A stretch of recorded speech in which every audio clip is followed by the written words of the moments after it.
Assalamualaikum warahmatullahi wabarakatuh. Salam SHMH Sinau Hukum Melek Hukum. Pemirsa SHMH yang saya hormati, Sinau Hukum Melek Hukum untuk kali ini pada video yang ke-218.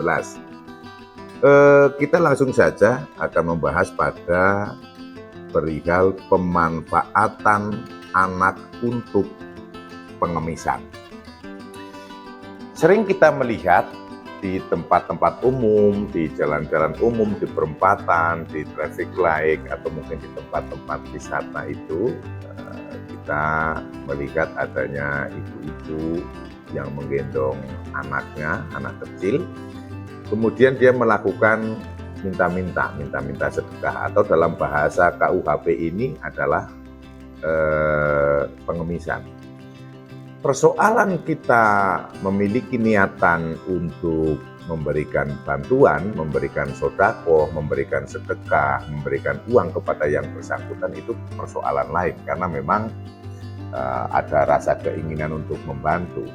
Namun di sisi lain yang dibahas oleh KUHP baru ini adalah terkait masalah anak yang dimanfaatkan. Jadi ibu-ibu itu memanfaatkan si anak seolah-olah untuk bukan seolah-olah lagi, untuk menimbulkan rasa iba, rasa kasihan, rasa ingin untuk membantu, sehingga orang yang lewat dan melihat ibu itu dengan menggendong anak dengan posisi yang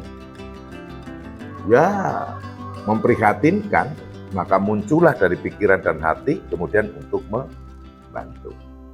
Namun dalam KUHP ini memfokuskan pada sebetulnya anak tersebut dimanfaatkan. Dan ini diatur di dalam pasal 425 KUHP baru.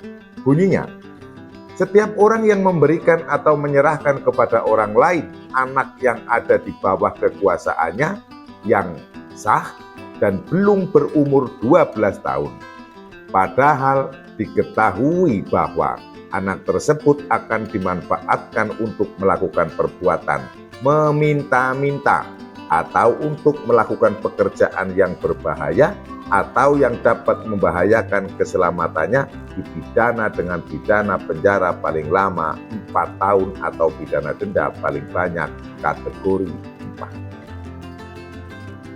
Kemudian ayat 2-nya, setiap orang yang menerima anak untuk dimanfaatkan sebagaimana dimaksud pada ayat 1 dipidana juga dengan pidana yang sama. Berarti pidananya adalah 4 tahun atau denda kategori 4, 200 juta rupiah. Saya akan membahas mulai dari bawah. Perbuatan meminta-minta sudah saya contohkan di depan tadi, yang melakukan pengemisan di tempat umum dan sebagainya. Kemudian pekerjaan yang berbahaya atau yang dapat membahayakan kesehatan, contohnya ikut sirkus. Anak kecil seolah-olah dengan menarik perhatian, misalnya menjatuhkan diri dari ketinggian dan sebagainya. Nah, itu termasuk. Atau juga termasuk, mohon maaf, anak yang kadang menyelam, anak kecil-kecil itu kan, anak kecil-kecil yang menyelam dari jatuh dari satu sisi itu skill ya, satu sisi keahlian, satu sisi itu hiburan.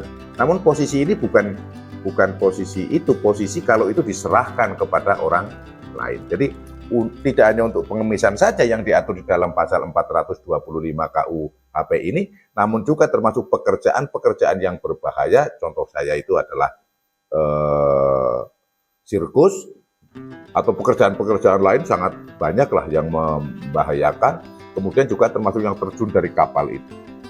Itu contoh pekerjaannya. Namun dalam hal ini adalah orang yang memberikan, jadi katakanlah orang tua atau orang tua asuh atau orang tua angkat memberikan si anak ini kepada pihak lain untuk melakukan itu adalah pengemisan, perbuatan atau pekerjaan-pekerjaan yang berbahaya atau yang membahayakan kesehatan. Jadi ilustrasinya begini, ada si A, dia punya anak. Anak ini baru berumur 10 tahun karena unsurnya adalah di bawah 12 tahun. Kemudian dia kenal dengan B. B ini katakanlah koordinator pengemis lah, katakanlah gitu kan, atau koordinator sirkus, atau koordinator itu tadi yang jatuh-jatuh dari kapal itu. Maka ini diserahkan, ini anakku untuk nyari duit ke sana. Diserahkanlah kepada koordinator pengemis, koordinator sirkus, koordinator yang jatuh dari kapal itu. Nah, kejadian yang seperti ini, maka A ini dijatuhi pidana 4 tahun atau denda 200 juta rupiah. Mengapa demikian? Sebab si A ini tahu, sudah kompak ini, kong kali kong, terjadi kerjasama, terjadi penyertaan di sini sama-sama, sehingga yang ini tahu juga kalau ini anak di bawah 12 tahun. Saya pikir bisa dipahami penjelasan saya. Jadi, namun pasal 425 ini adalah A menyerahkan kepada B, si punya anak menyerahkan kepada orang lain. Bukan kalau orang tua mengajak anaknya atau memerintahkan anaknya, bukan.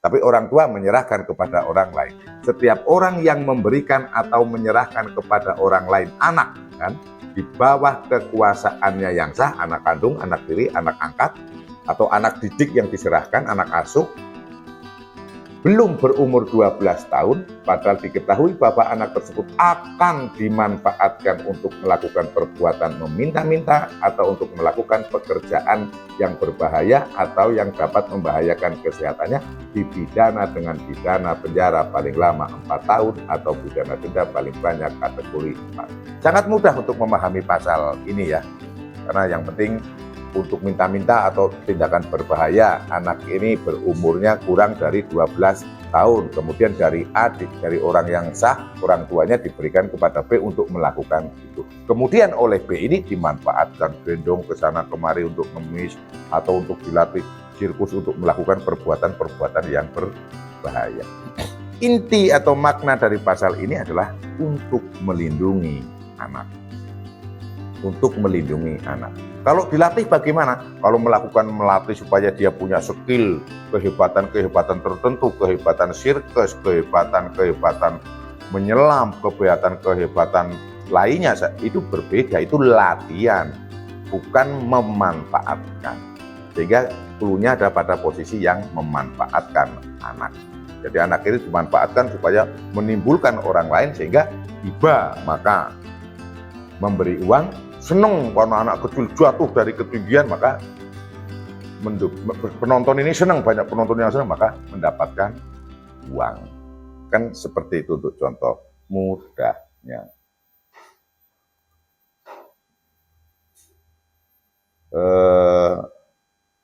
Ayat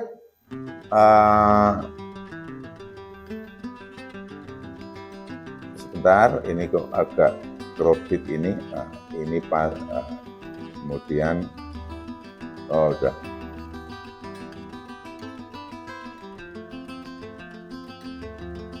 Sudah saya jelaskan juga tadi yang dimaksud dengan anak yang ada di bawah kekuasaannya itu tadi, anak kandung, anak tiri, anak angkat, atau anak yang berada pada pengawasannya. Sebagai contoh, katakanlah sebuah panti penitipan anak atau panti asuhan, kemudian memanfaatkan itu kan, disebar ke sana, didistribusikan ke pihak-pihak yang akan memanfaatkan. Ini kena juga dengan ancaman hukuman 4 tahun atau pidana denda paling banyak kategori 4 atau 200 juta rupiah.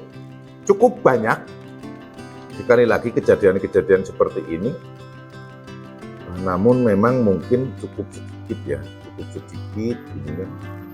Kasus-kasus yang keungkap padahal ini adalah anak-anak kita, generasi kita. Bapak anak-anak sekarang yang di bawah 12 tahun itu nanti katakanlah berumur 10 tahun, 7 tahun, 8 tahun, bahkan 5 tahun, itu adalah merupakan calon-calon generasi yang mengisi pada bonus demografi di Indonesia. Saya pikir kalau tidak dilindungi dengan baik, itu kita akan rugi nanti pada era-era sekitar 2045, tahun 2045, 2050. Karena pasti anak-anak yang seperti ini pasti akan kehilangan masa anak-anaknya, masa-masa ceria, masa-masa gembira, masa-masa bermain. Sehingga pada posisi menjadi generasi itu apa ya namanya, akan memiliki sebuah traumatik, sehingga sudah tidak ada kekurangan, bukan tidak normal ya, pasti akan ada kekurangan pada saat mereka dewasa. Sehingga kalau ada memiliki kekurangan sejak kecil, maka pasti untuk bersaing dengan generasi-generasi dari negara-negara yang lain bisa tidak optimal atau bisa sulit untuk memberikan persaingan. Di sisi lain, kita perlu memperbaiki ya, kita perlu memperbaiki, menyampaikan kepada orang tua masa sampai anaknya diserahkan untuk melakukan pengemis. Coba dibayangkan itu di jalan-jalan panas, hujan, hitam. Tidak hanya itu saja ya, tidak hanya panas, hujan itu ya, tapi debu dan asap karbon dioksida dari kendaraan-kendaraan itu kan sangat bahaya itu kan. Saya itu kalau naik motor aja kadang kalau sampai di depannya itu ada knalpot yang posisinya tinggi itu kan kena muka itu. Nah, kecuali kalau orang-orang yang pakai mobil AC gitu kan, nah itu beda lagi.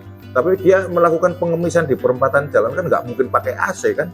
Malah sengaja dia berpanas-panas, nggak pakai payung, supaya kelihatan, mohon maaf, ingusnya itu dilebar kemana-mana, itu kan si anaknya itu.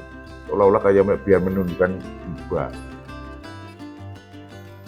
Dan saya pikir itu perlu tidak mudah untuk, tidak hanya serta-merta bahwa orang yang melakukan itu dihukum itu tidak. Kalau cuma menghukum saya pikir itu lebih mudah.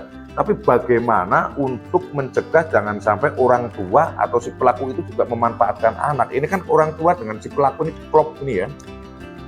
Sudah pura-pura lah, pakai aja lah anak saya, dibawa aja gitu kan, orang tuanya. Nah inilah yang menjadi persoalan. Saya pikir kita bersama perlu menggali ini. Jangan sampai kebiasaan-kebiasaan pemanfaatan anak untuk pengemisan atau untuk pekerjaan-pekerjaan yang berbahaya ini dimanfaatkan atau malah justru menambah banyak merajalela, maksud saya seperti itu. Tentunya adalah dengan memberikan pemahaman, kecerdasan dan latar belakangnya apa harus dipenuhi. Contohnya kalau latar belakangnya ekonomi, tentunya harus kita bagaimana caranya untuk mengupayakan orang-orang yang belum memiliki perekonomian yang bagus untuk bisa memiliki ekonomi yang bagus. Tentunya kita harus peduli dengan lingkungan kita untuk memberikan pekerjaan supaya dari pekerjaan itu memberikan penghasilan sehingga tidak ada pengangguran. Apalagi kalau sudah punya anak kecil-kecil, orang tuanya menganggur, wah, akhirnya putus asa, akhirnya bisa memutuskan untuk memanfaatkan anak, serahkan kepada orang lain untuk mengemis. Saya pikir itu menjadi perhatian kita semua. Mohon maaf apabila ada kesalahan atau kekeliruan yang saya sampaikan. Semoga ini bermanfaat pada video yang ke-218 ini. Subscribe bagi yang belum subscribe, terima kasih atas dukungan Anda. Salam SHMK, Sinau Hukum, Melek Hukum. Wassalamualaikum warahmatullahi wabarakatuh. Terima kasih.